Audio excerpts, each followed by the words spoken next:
It's time for Damn Good Marketing Podcast. I'm your host, Shelby Claymore.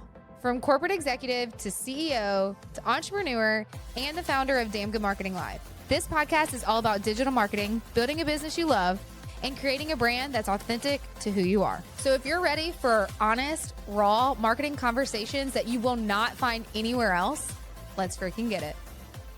Oh my God, guys, welcome back to the podcast. I have a baddie literally on the podcast with me today, Anna Dearmon Kornick, and I'm so freaking pumped. Like, y'all, she is literally about to blow your mind. She blows my mind. Every time I meet her, she is such a freaking gem. You have been on stages. You had just had a great freaking collab in New York, right? And we're going to talk about all that. Like, we're going to unpack every single thing, your entire journey, where you were, where you are, where you want to go, and how the hell you can help people. So welcome to Damn Good Marketing Podcast. I'm so excited you're here. Oh my gosh, thank you, Shelby. This is freaking awesome. Like, I feel like you just gave me like a pep rally intro and Yeah. I'm loving it. Can you do this for me every morning? Because Every single morning. I think The I voice have a of really great day every day if like we start it like this, right? Yeah. Okay. Seriously. I want you to dive in because I know like I try to keep our episodes short, but I feel like we have so much to unpack here. So tell everyone that's listening who the hell you are. Give us that elevator pitch. Tell them what you're doing, all the goods. Okay. Hello, I am Anna Dearmon Kornick. I'm a time management coach and host of It's About Time, a podcast about work, life, and balance. I'm the author of Time Management Essentials, the tools you need to maximize your attention, energy, and productivity. But there's more to me than just what I do for work. I'm also a mom of two little girls, Camilla and Elizabeth, who are 4 and 6. My husband Scott and I, with our girls, live in Madisonville, Louisiana, where we love to do all the Louisiana things. We're coming off of Mardi Gras right now. We're getting ready for like festival season and all that good stuff. And I think one of the most important things that I need you to know, Shelby, and everyone listening, is that I was not born good at time management. Like, I wasn't just born this natural, like type A, super like neurotic time Yeah. management person. And so it's just really important that like we get that right off the bat. Right off the bat. I feel like sometimes what happens is like when you're really bad at something that is like kind of like the future and God telling you like, hey, you're going to be real good at this because like you're going to need it, especially with what I have planned coming up for you.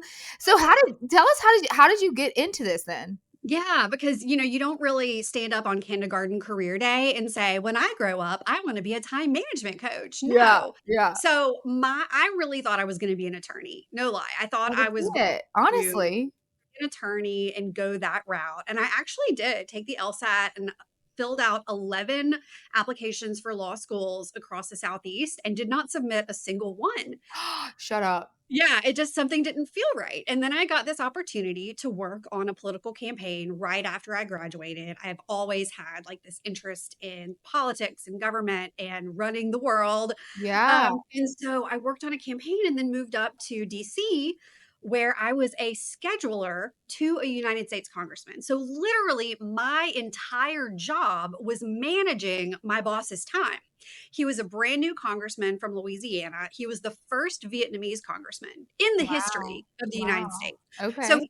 he was so incredibly in demand, and my whole job was his calendar.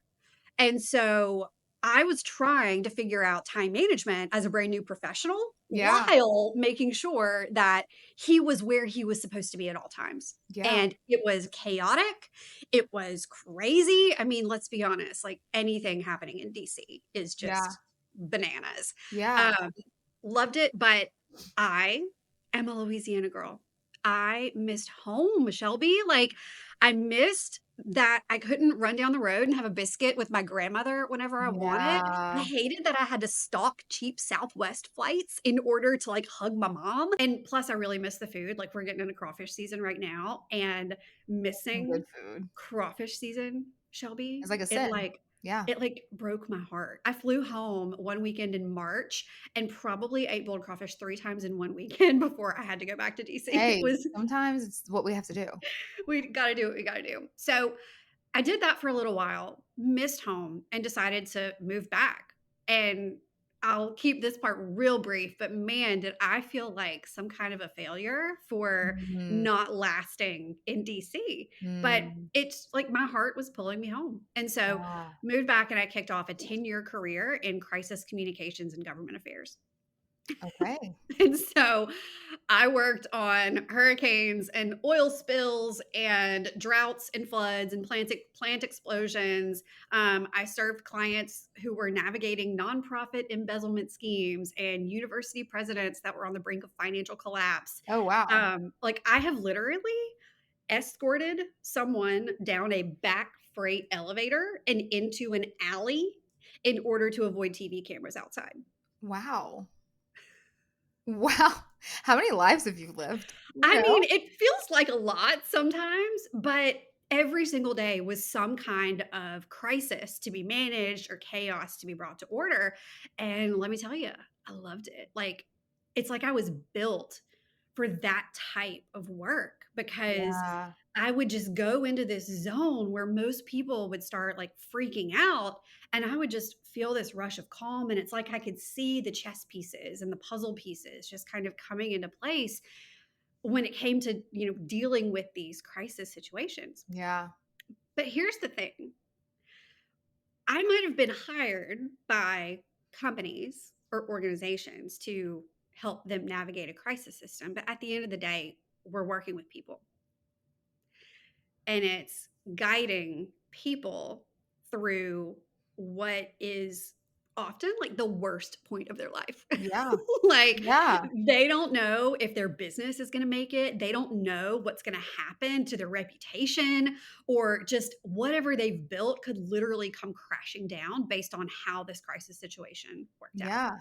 And so, in my effort to just be there so Yeah. fully in strategy and emotional support, Yeah. I'm going to let you guess how I was showing up for myself. 0. Zero. 0. You ain't got time. You didn't even have Like, time to show up for yourself. yeah, like negative 100. Yeah. It was like, I look back on that time and like my health was in shambles because I was working around the clock. I was traveling. I was running myself into the ground, which what does that do to your relationships? Like I barely saw my friends. I can think of specific baby showers that I missed. I can think of specific birthday parties that I missed.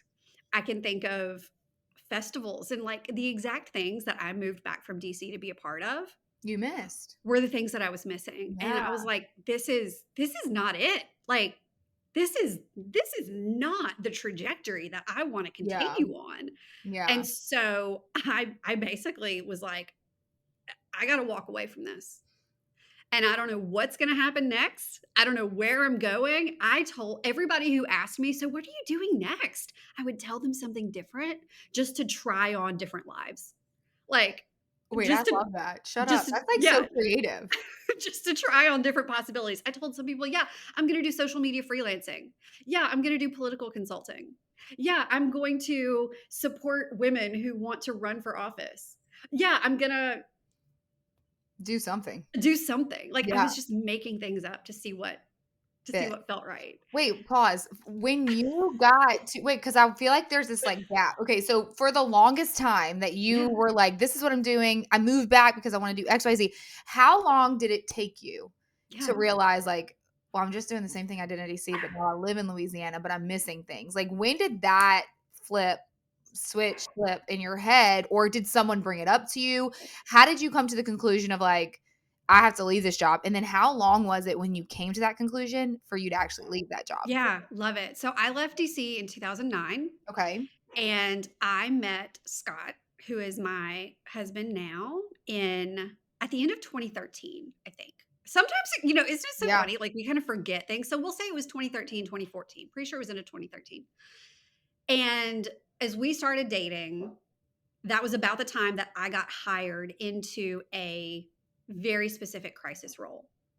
And what's so funny is that I was actually trying to escape the crisis work that I had been doing by applying to work at a PR firm that was known for their travel and hospitality work. Yeah.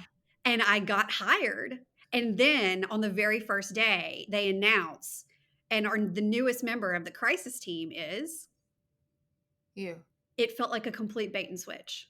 Oh, wow. The exact thing that I was trying to escape was somehow this brand new job that I had gotten. Oh my Um, gosh. and so that's when the crisis work got kicked up a notch. And I'm getting like deeper into my relationship with Scott.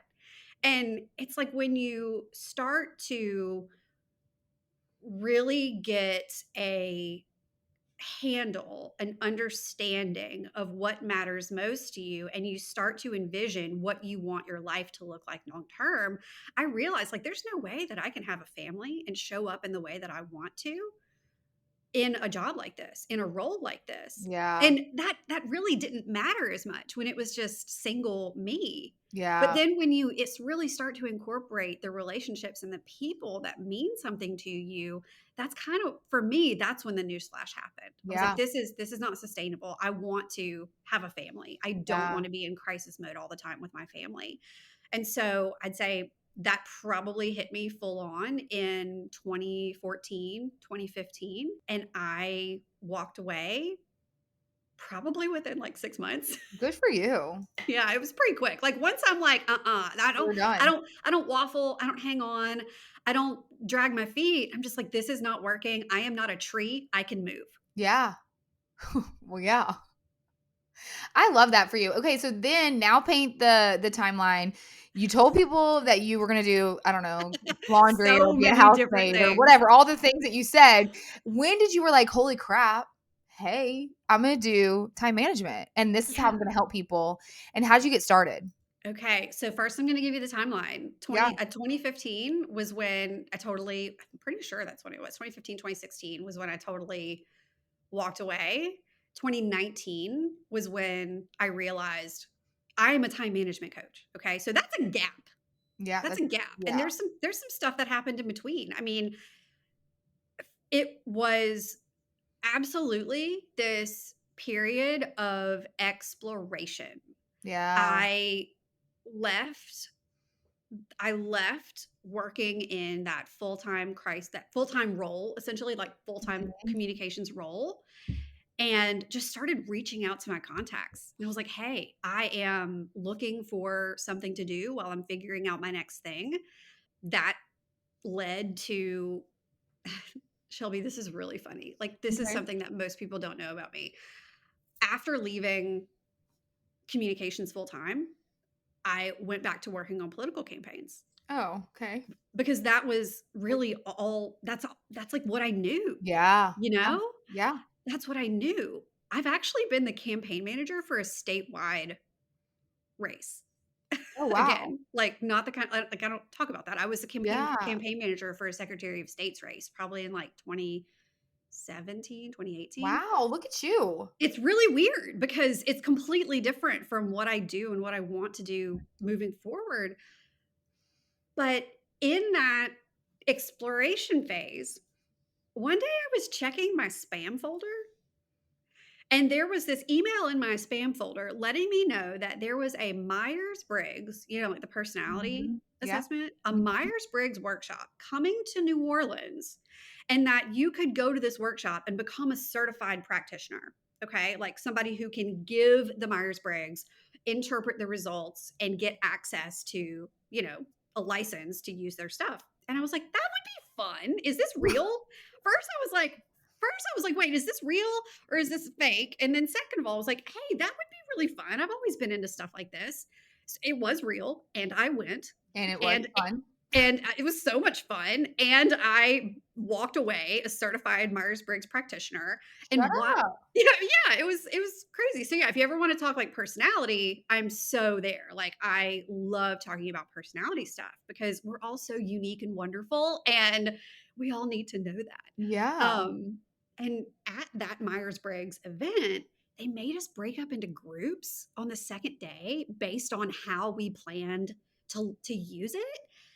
And there was a group of like guidance counselors, and there was a group of HR people. And then there was this table of coaches. And I knew I wasn't HR, and I knew I wasn't a guidance counselor, and I didn't understand what those coaches were, but I definitely wasn't that. Yeah, yeah, yeah, yeah, yeah. Definitely wasn't that.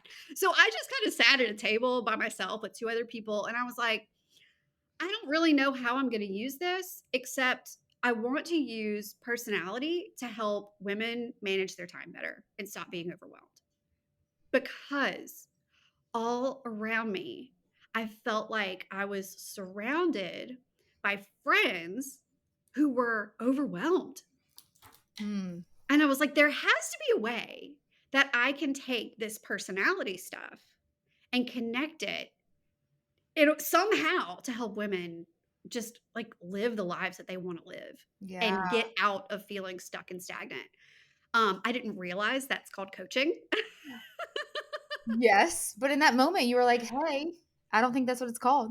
Right, exactly. And so I ended up probably about 6 months later doing a free coaching session with one of the women that I met at the training because she was trying to get her coaching certification. I had one of the most ridiculous breakthroughs Yeah, during that one like free session, and I was like, "Okay, this is it. Like this is it." Like yeah. I started pursuing coaching certification. I started working with I called myself a leadership coach at first Okay. because I definitely wasn't a life coach, definitely wasn't a business coach. I leadership coach maybe, and I started blogging. I created a email newsletter literally like right off the bat and started sending just putting things out Out there. there, yeah. And then I started to be invited to speak about time management. Like You it would have never was thought. that like they people were inviting me to come and speak about time management. And I wasn't necessarily talking a ton about time management, but something had happened along the way that I seemed to present myself well as someone who managed their time. I was just kind of acting, showing up the way that I normally do. And after being asked to speak about time management once and then again, I was like, there's something happening here. Yeah, Like, there's something here. And, but I was like, how time management coaching, is that even a thing? Like, you Google it back in, I guess it would have been 2019. yeah, There were maybe one or two. right. And I mean, I was written up by my supervisor when I worked in a PR firm for being late 17 times in one quarter. Like, how could I be allowed to be a time management coach? That's Like, hilarious, but honestly. but the cool thing is that there is no like governing body. There is no official person who comes to your house and says you have permission to be a time management coach. Nope. You are allowed to do that. Now go and do it. No, you get to decide that for yourself. And Yes. so it was May 21st, 2019. I was in my office at our house in Mandeville. Camilla had been born in January. So January, February, March, April, May. She was 4 months old. She was with a babysitter in the living room while I was meeting with a coach in my office. And I remember that day, I was like, I am a time management coach and I'm going to figure this out. Holy crap. Isn't that so cool? Isn't It's it wild. so cool? I wrote I had to bring my notebook out because I was like, she has too many. Like, I need to remember this. I need to remember what we were saying, where I want to go back. There's so many things to unpack here. Number one, isn't it so freaking cool how things work out when in reality it's like the complete opposite of what you were actually supposed to do? Right? Or not what you're supposed to do, what you thought you were gonna do. Like, it's Oh, so totally. crazy to me that, like, how these little nuggets in your life had to have happened in order for you to be where you are All today. of it. Yeah. And one thing I really want you to touch on, 2 things first before we get really into time management is I want you to explain or give your persona or perspective on why it's okay to give yourself permission to pivot. Because I've had so many conversations with people that they're like, "Why can't I feel stuck? I financially blah blah blah. I can't do this." It's in that sense, it's like if you really wanted to pivot, you could figure out how to pivot. So, what is your advice on someone that maybe that might be maybe struggling? Wow, I'm stuttering. That might be struggling with something on their heart that they want to pivot to because they feel it, and to just go for it versus just sitting and wishing that they could. Yeah. So, Shelby, a A lot of it actually goes back to personality. Mm. So when it comes to the way that we make decisions, all right? So we've got to have a certain type of information to make decisions, right? All we do all day long is we take in information and then we make decisions about it. When you feel stuck, you have to decide, am I going to stay stuck or am I going to move forward? Yes. And there are two broad types of taking in information to make a decision. Mm-hmm. One type of person is called like an intuitive type. And so you're able to come up with all of these possibilities and ideas and well I could I don't know, sell digital downloads on Etsy and make money to build my savings so I can leave my full-time job, or I could move in with a family member in order to save money on rent, or I Yeah. could sell a car in order to whatever.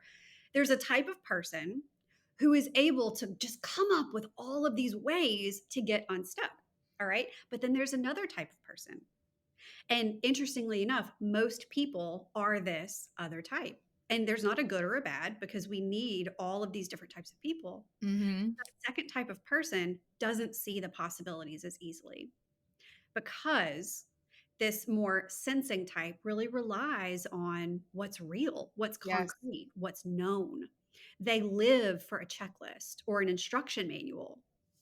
And Yeah. most people, most of us, feel most comfortable when we have a clear set of instructions.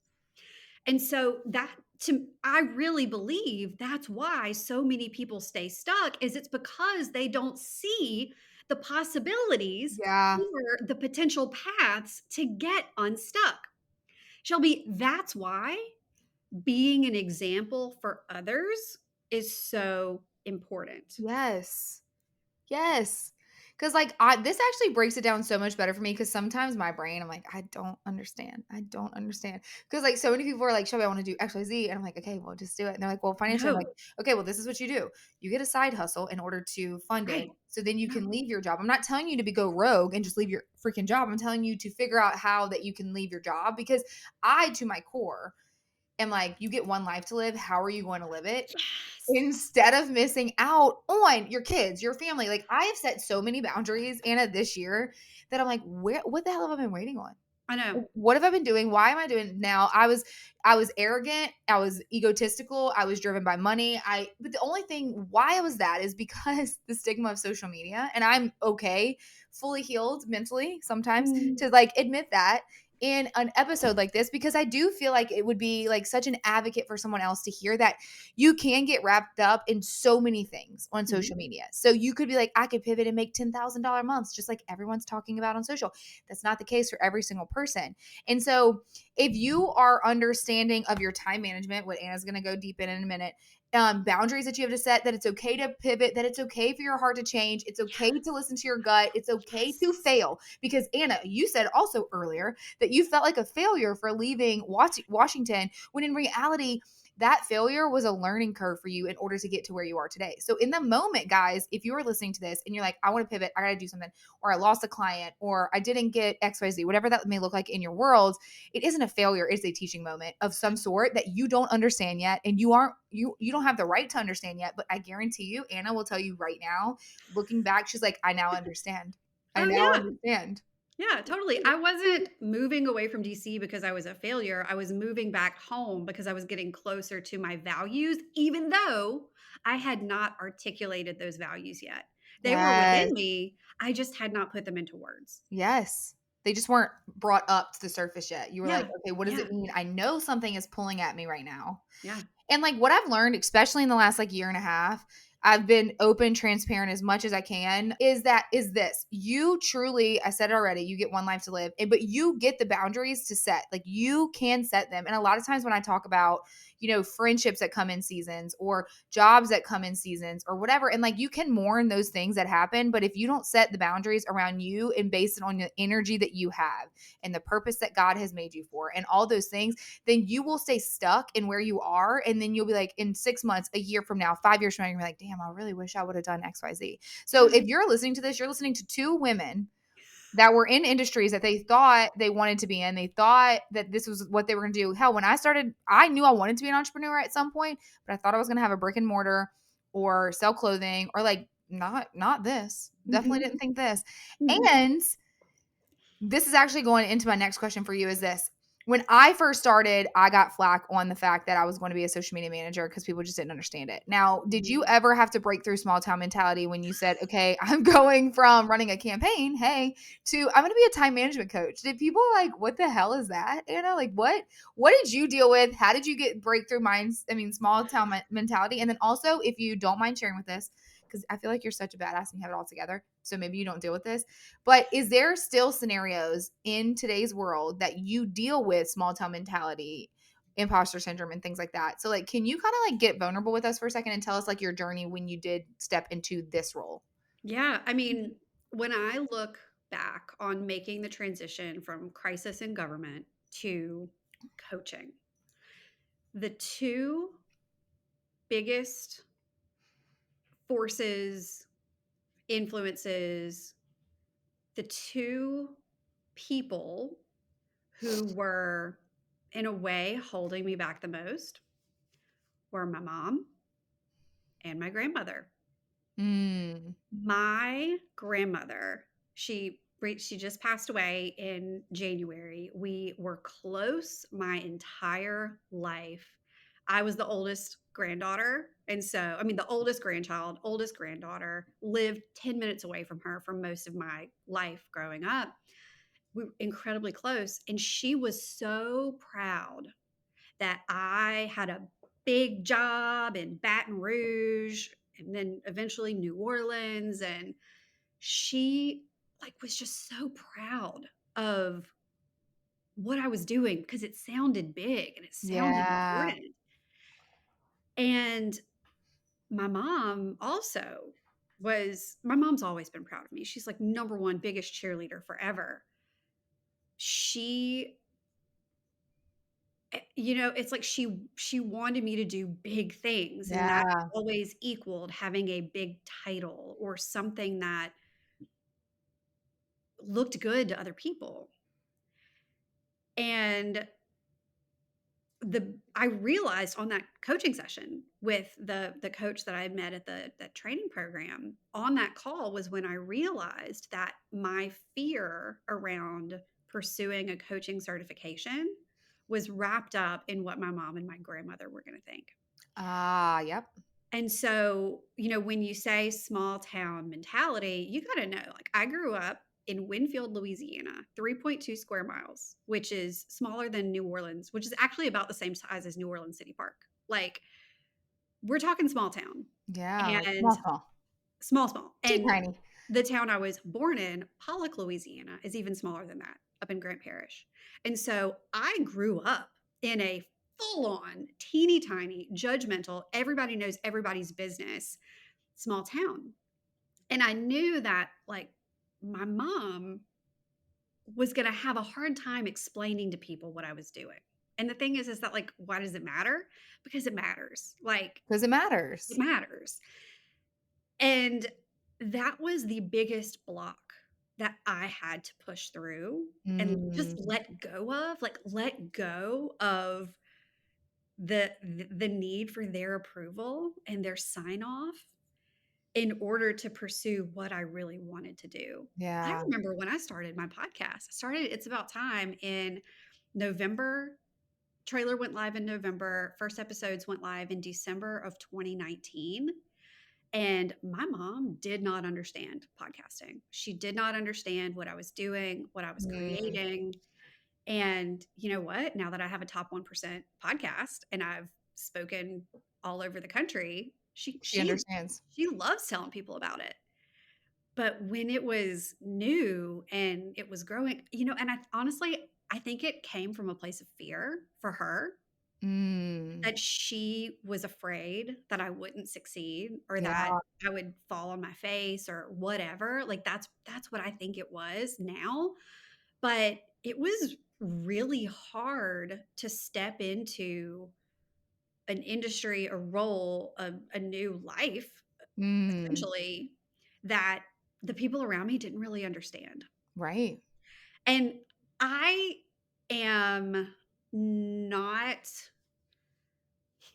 I am no stranger to doing things that other people don't understand. Yeah. When I was in high school, I was a I was not only a member of the Future Farmers of America, but I Mhm. was like full on like everything FFA, like That is everything. hilarious. Oh yeah, like Yeah.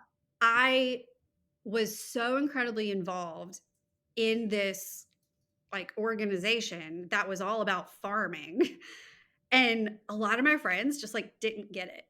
But I didn't care and I did it anyway. Look at And you. Wait, pause.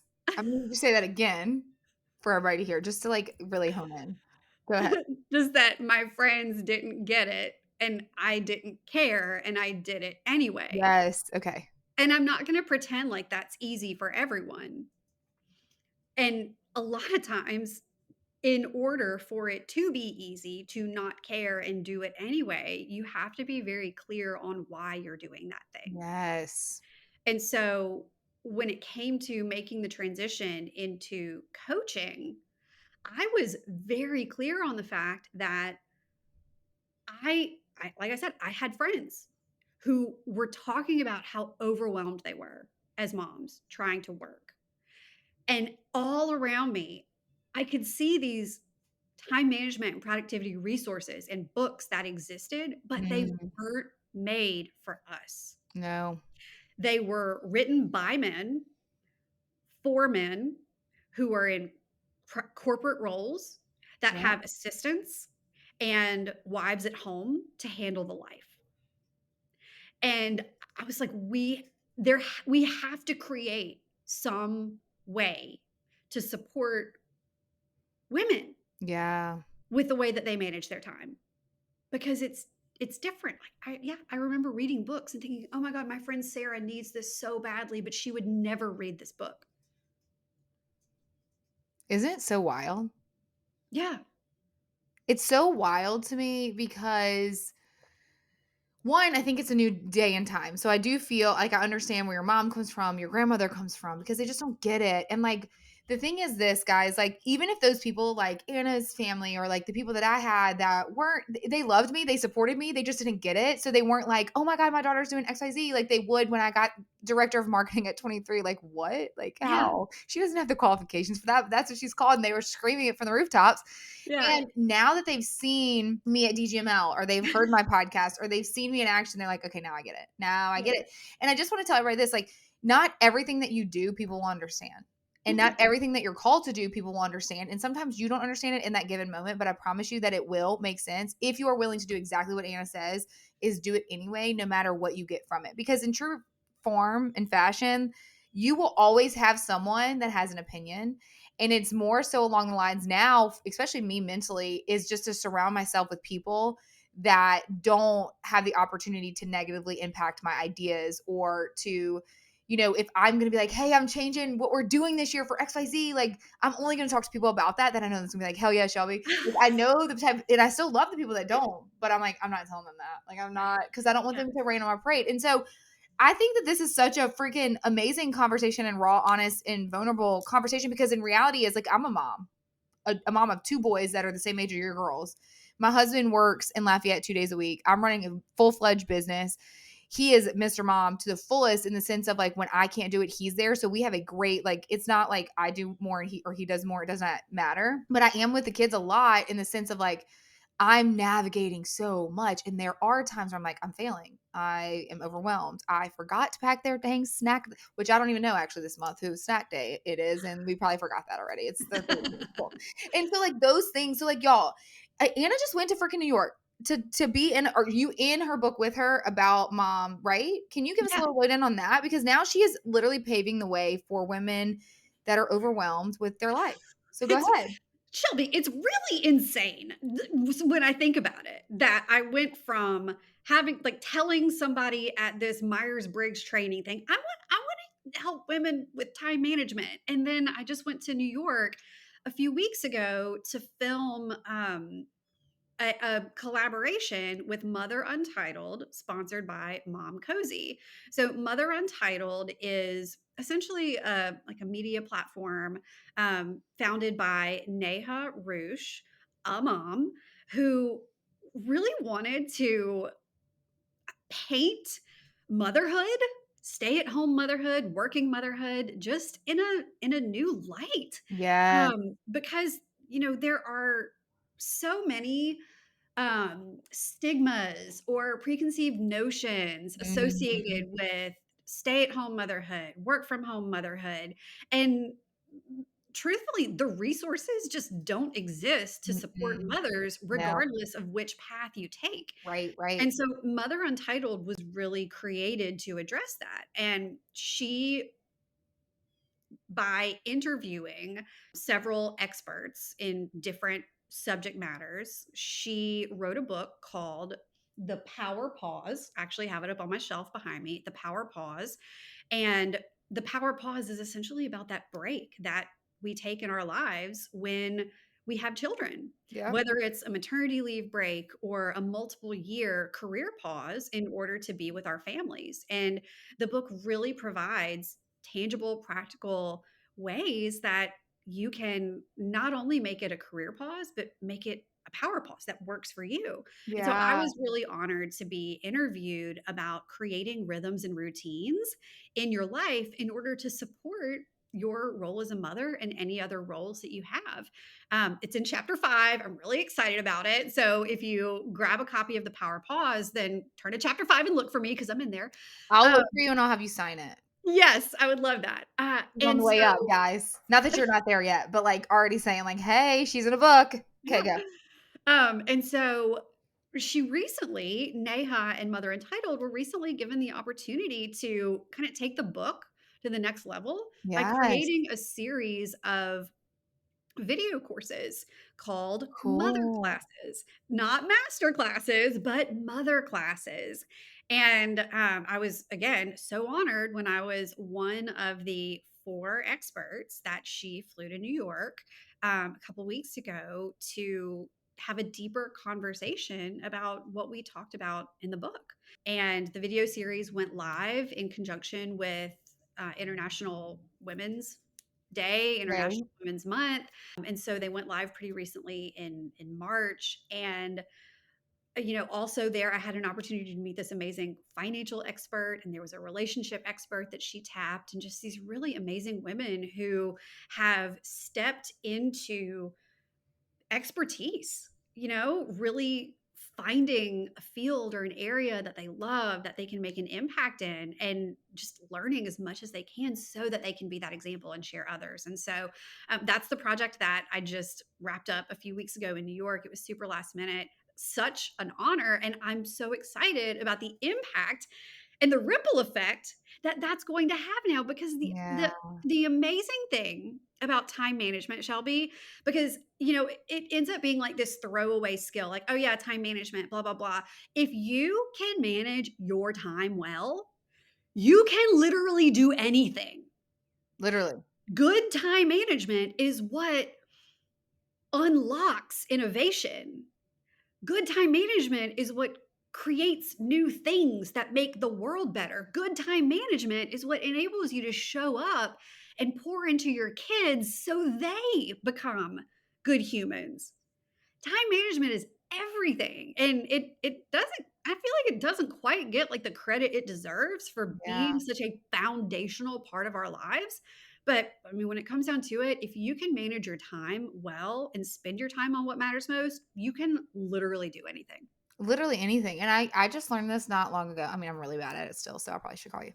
But I learned time blocking probably about a year ago, and I'm like, "Holy crap, this works." Yeah. So, like, literally just blocking off like things that don't matter that literally come throughout your day that's like, "Nah, we're not going to do that right now." That's going to Yeah. get in the way of what we're doing right now is going to cause the issue of you being like, "Well, how the hell is it 5 o'clock already and I have to get my kids?" Or whatever that Mhm. may look like, or I have to start dinner, or oh my gosh, I have to go to bed, or I have to spend time with my husband, or whatever it is it looks like for you. If you are not good at time management in reality of life, you will be overwhelmed. You will fall Mhm. short. You Yep. will be like, I can't do this anymore. Like all these things will happen. So truly, this has been just so freaking exciting to have you and talk to you and like I think I think you're really, so everybody that struggles with time management, call Anna. She's a badass, like truly.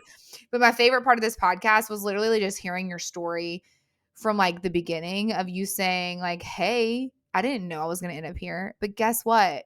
I put myself in places that I knew were going to groom me to be better, bigger, and stronger, where I was going to then fall into the purpose that I was supposed to be in. And the fact that you just like saw that spam email and you're like, hey, this looks fun. Is this real? And then you just went and you're like, I'm not a coach. Let me sit at this table. And then you're like, wait, shit, I am a coach.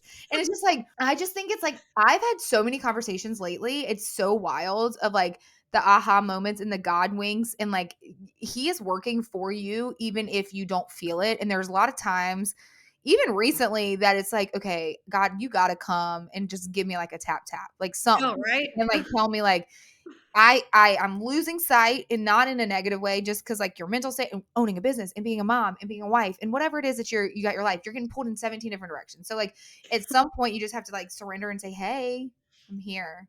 Am I at least doing what you're wanting me to do? And I just feel like as women, the biggest picture that's painted is you either have to be a stay-at-home mom or you can't really be a working mom, or like I travel a lot. So it's like very shocking to a lot of people that like, well, who takes care of your kids? I'm like, their dad. Their dad. Yeah. Their dad. So like we have a great partnership where it's like Yeah. nobody's superior than the other. Like he does laundry, I do the dishes, or he does it like sometimes he does every single thing in our house that normally a woman would do, a Yeah. traditional wife would do, and people are like, how? And I'm like, what do you mean? Yeah. And so like I will tell you this, going back on your motherhood thing, whether you are a stay-at-home mother or a working mother, your roles are just as important, because I have friends that are stay-at-home moms. I'm like, how the heck do you do that? Yeah. I have friends, even my sister she homeschools her kids, but she has a full-time job. Yeah. And I'm like, how do you do that? And then there's me that's like, my kids are going to school. They're like, do you send them in aftercare? I'm like, yes, I do. Cause like Yep. what I tell my kids is this: you can come home early with mom, but mom's got to work. Like we got to finish like our day. Yeah. If not, you can stay at aftercare for a little bit and you could play with your friends. You could play outside. You could eat snacks. You could have so much fun, and mommy will come get you. And then we'll have our time where I can be fully present with you because my day is done. And I'm like, okay.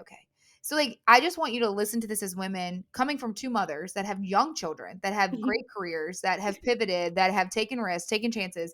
I don't know. I've cried on the bathroom floor. I'm not sure if Anna's cried on the bathroom floor, but Are you kidding me? so That's like the best place to just cry. do it because it's ugly and it's just so good. If you haven't done it, just do it. But like, we're here to tell you, we're giving you permission, the permission that isn't going to really show up for you unless you have someone do it. But like, this is your permission to chase your damn dreams, to go after what's in your gut, to live out your full purpose. And Anna, do you have any last final words before they can find you? But like, any words of wisdom?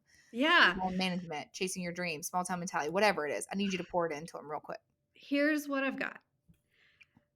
The biggest mistake that most people make when it comes to time management is that the first thing they want to do is start rearranging their calendar or making a to-do list or downloading a new app.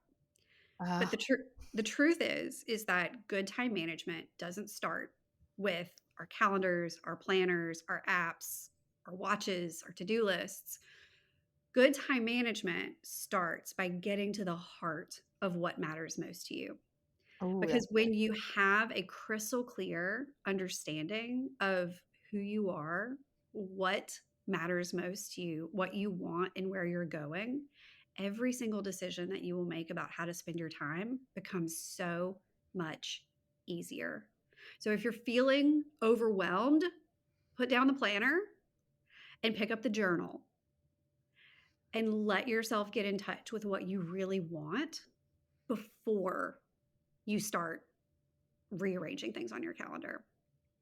Oh, that's so good, because sometimes I'm like, what do I really want? Who am I? You know, like, I don't know. Like, but I also feel like you do go through seasons, everyone. So you're not going to just find that person. You will always have like a deep why and what you want and all those things, but things can change and things can pivot. And I'm finally giving myself permission to do those things. So I am so honored. This is so fun. Like I can continue to talk to you forever, but people will be like, Is okay, this what you thought it was going to be, Shelby? I thought it was going to be fun, but I didn't think it was going to be like this. Like this is what I'm telling myself now, and I voice it.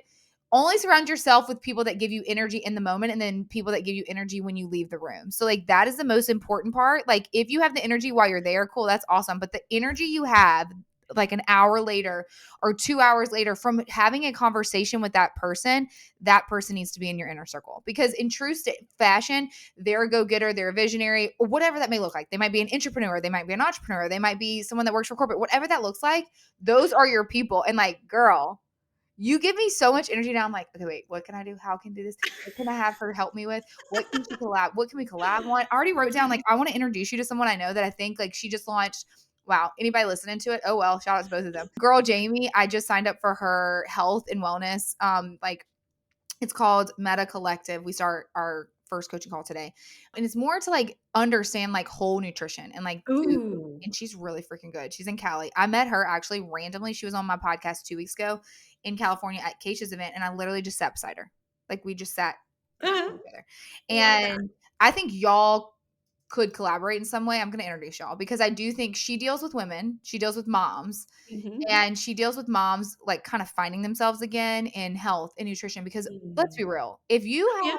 If you're listening to this and you had a kid, you lost yourself along the way. And it took me until William, my youngest, it was last year. So probably around like 3.5, 4 years old, 4 years old. So I'm talking to like moms that are like, hey, I'm like 6 months postpartum a year. I was like, girl, I didn't have my shit together. I didn't even know my head from my toes then. Like, it's fine. Like, it took me 3.5 years to take care of myself, get in the best shape of my life, like do these Yeah. things because you find yourself again. And so like I think that people, if you're listening to this, like Anna and like Jamie, there are people that you need to know in your life because those people, you might think it's woo-woo, you might think it's crazy, you might think whatever, like think what you want, give it a try. And I guarantee you within 10 minutes of having a conversation with either Anna or Jamie, your life will change and you're going to be like, hell yeah, how can I invest in that situation? Because if we don't have health and wellness and we don't have time management, I'm sorry. What? Like What you can't buy time. what is there? You can't buy it. You only get one life. So why aren't you taking care of yourself in order to take care of the people around you? So I'm going to connect y'all. This was such a freaking great call. Can you give yourself a plug? Where can they find you? Where can they listen to your top 1% podcast? How can they work with you? Like all of the things. Can you give them all that? Yes. Well, first of all, Shelby, thank you so much for this time that we've been You're able to spend together and welcome. hang out today. This has been so awesome. I love talking about things that I don't normally get a chance to talk to on podcasts. And so it Yeah. really means a lot that you ask questions about how I got here because it's sometimes good for me to remember and have that, Yeah. that walk down memory lane of like, oh yeah, I really have come Grown. Yes. far and grown. And, we can get so focused on the future that we forget to The look win. back at how Mhm. far we've come. Yeah. So, if, I would love to stay in touch with y'all by, hold on. Like forgot what I was going to say. I would love to stay in touch with y'all. The best way to do that is by, you've got your listening to Shelby's podcast right now. Head over to your podcast app, search for It's About Time. Go ahead and hit the subscribe button because I have new episodes that go live every single Monday where I talk about time management and productivity and real life and how we spend our time as women. And I also love interviewing other go-getters about how they're getting things done because I think it is so much fun to like peek behind the curtain and hear about how other people are doing Yes. life and what works for them because Yeah. we can like take bits and pieces of it and apply what works to our own lives. So Yeah. definitely check out It's About Time. That's where I share all of my best time management content. But if you're listening and you're like, I do feel overwhelmed. I do want to make a change. I'm tired of feeling stuck, but either you see the path forward and you're not sure how to get there, or you don't even know what the path looks like and you need help Yeah. figuring that out. I would love to talk, or I would love to introduce you to one of our time management coaches for free. Yeah, I said that for free. For free. So I actually offer this crazy thing called a free time management coaching call to anyone who's interested in having one. And you can request one over at freetimecall.com. Pretty simple. I love that. But I would love to chat with you or give you an opportunity to chat with one of our coaches to really dig in to the overwhelm, figure out what's going on, what's holding you back, and what you can do to start moving forward with intention. Yes. Y'all go follow her. Go do a free time management call. Like, don't wait. anymore. There's dreams to be lived and fun to be had and life to be lived. So I am so honored that you were here today. Guys, I will have everything linked in the show notes too, as well, for you to reference on everything that she just said. So if you loved this episode, please like, share, comment, leave us a review, Avi. And until next time, let's freaking get it. And that's a wrap on another episode of Damn Good Marketing Podcast. Thank you all so much for being here. Make sure you comment, review, share it with a friend. Come back next week. And until next time, let's freaking get it.